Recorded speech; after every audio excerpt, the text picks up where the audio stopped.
want to take a quick minute though, just think about it for a second. A lot of guys and gals are afraid to jump into a project like anything, building something. This channel's not just going to be gambler related, which is what I like to do. It's one of my hobbies, but off-roading and something that shouldn't go off-roading, or off-roading and whatever you got. But a lot of people don't do it because they're afraid they're going to make a mistake. I made a blatant mistake. I didn't compensate for the center of the hole, so now I got to grind on a brand new winch. Make space for the slide back. Don't be afraid to make a mistake. If you make a mistake, then you just go to the next. Just constantly solve a problem. It's not hard.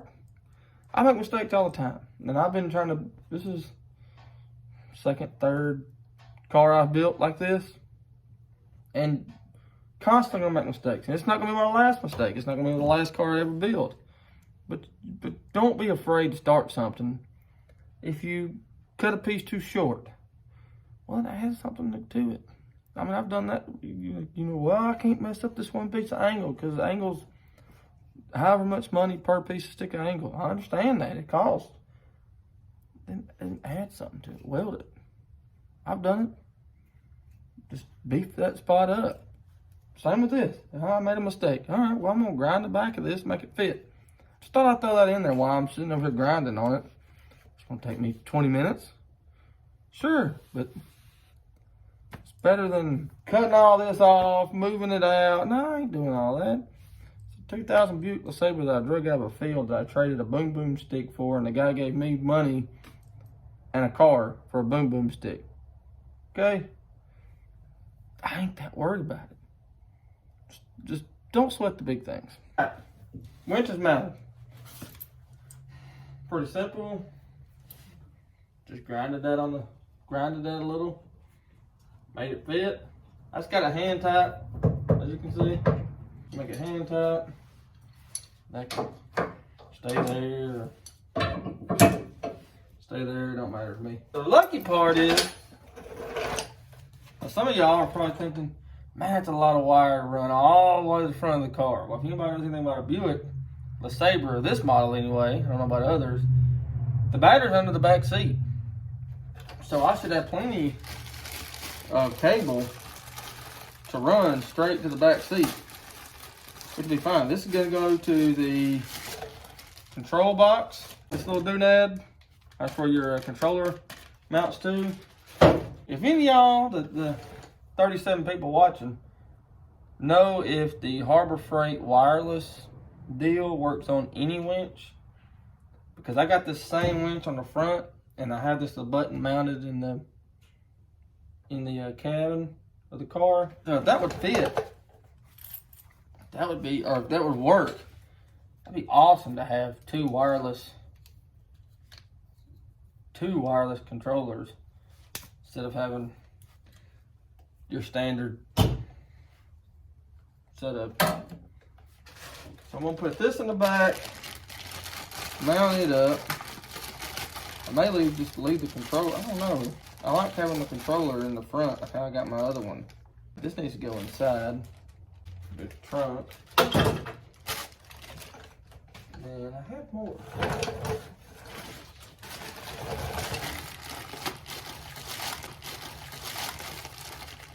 Yeller. This says to the pt3 again.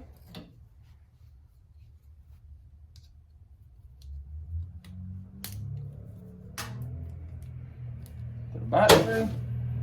And this is your controller. Let's see if we can't get this thing just dialed right in. I see. There's two in each one of these. To the winch motor.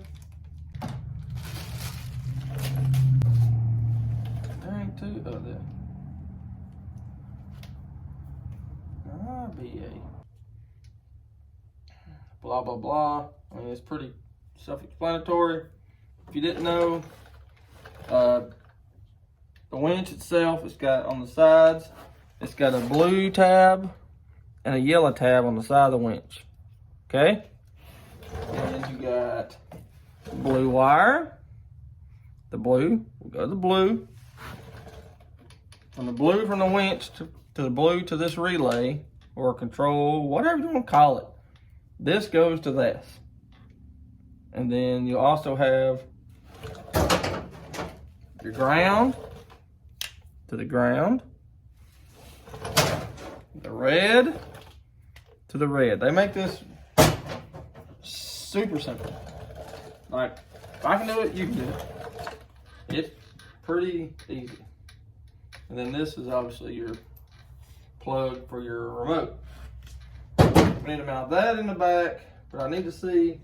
I always like to run the cable to the winch first to see the length of the cable, because ideally I would love to have it all the way at the back of the trunk, but if I don't have enough cable, I don't like splicing and cutting. That's probably a, I don't know what gauge, a decent size gauge wire. I'd say 10, probably 10.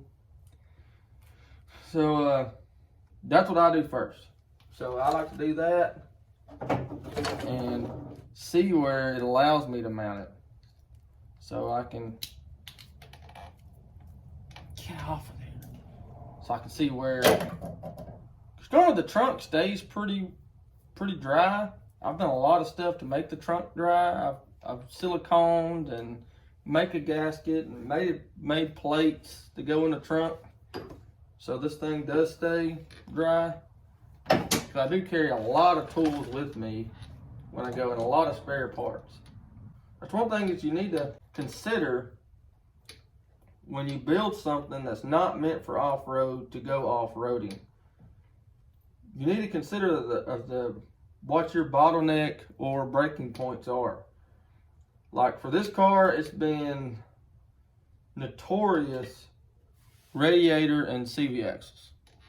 I went through 2 radiators. Let's just say like events, like gambler events. Not talking about just going and riding with your buddy. I don't consider those events, because a gambler event is 3 days of holding it to the skinny pedal, matting it to the floor, banging it off a rev limiter, those kinds. So 4 events this car's been through, I've blown out 2 radiators. Which, a lot of that is self-induced, because I'm holding this thing to the floor and it's not meant to do what I'm doing to it. Obviously. I mean, it's a Buick Sabre. And then CV axles.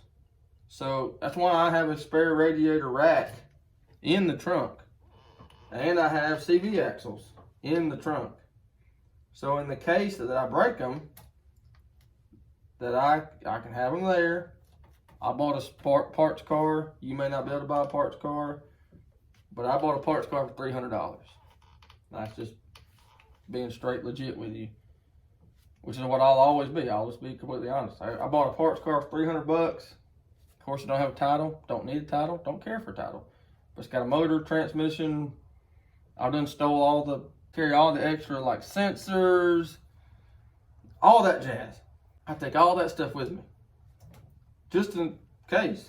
I like to just make sure, because one thing I try to do is that you'll see a lot of times in these events, unfortunately,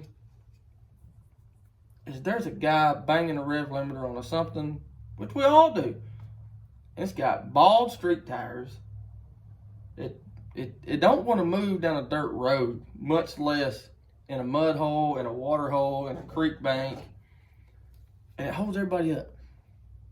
Nobody ever says nothing, and the gambler people that watch this, I might get hated on. Not trying to be a douchebag, but you kind of get annoyed by that guy after a while. Don't be that guy. Now, if you're just starting out, we all understand. Everybody that's gambled understands. Or off-roaded in something that's not supposed to go off-road. Not everybody's got a winch on the back. Hell, not everybody's got a winch on the front. But like when I set out to do this, I was like, I'm going to build it the right way to me. It may not be the right way for you. And that's completely fine. Because at the end of the day, as long as we're all having fun, and that's the main thing. And I'm not trying to knock on the guy that's got street tires, Because he may have spent a couple $100 rebuilding the motor just to get to go. I got mad respect for that guy too. But yeah, so that's my little rant, I guess. And I'm doing a bunch of stuff this car. I hope to come up. I got the parts in 2 days ago to put a locker in the transmission. I didn't want to weld it because I wanted to be able to turn. I'm pretty excited about that. So that's going to be coming up pretty soon, where I take the transmission out of this car and I put a locker in it. I'm pretty excited about that. But yeah, I don't know where I'm going with that. But back to the Winch. All right, so we got to drill us a hole, get it through there, then I'll silicone it, then I'll show you what it looks like. All right, guys, so I already got the wires ran to the trunk. So now I'm gonna run these. I've mounted it here on the passenger side. And like I said, yellow goes to yellow, blue go to blue. Just a simple 10 millimeter up top. Let's do these one at a time. So yeller, get that on. Flat washer, good old lock washer, nut.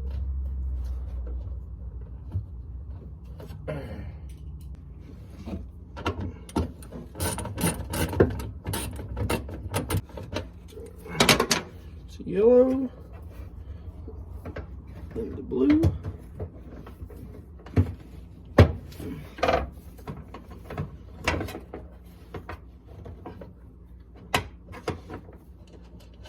I didn't give myself much leeway. I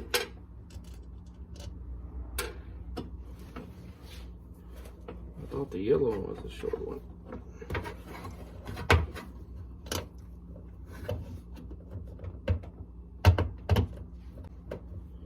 So blue, flat washer, then lock washer, then the nut.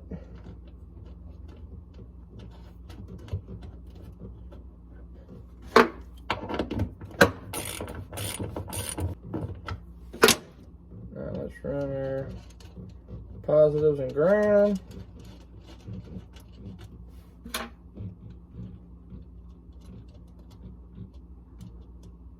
Okay, ground. Here goes the positive end. Dang it, dropped the flat washer.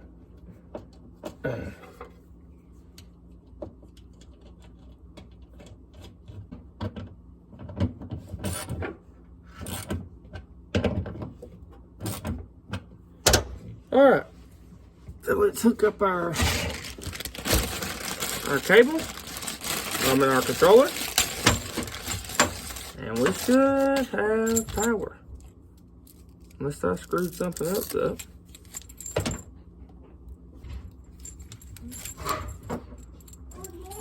I'll hook it all up.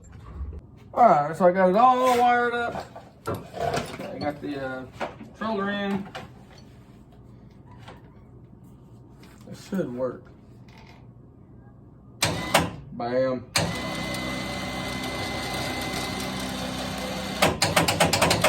I ain't got it bolted down right yet. That's why it's kind of shaky. Beautiful. Well, awesome. Well, that's how you mount up, build your own rear bumper for whatever you're building. I mean, just trace it out. Get you some scrap steel. I got a 10-foot piece of rebar, angle, and a couple little plates, and a $175 winch. Snatch block it is 11,000 pounds, which is what I always do, snatch block them. So there you go. Like, subscribe, comment, greatly appreciate it. Hope to see you on the next video. Thanks again.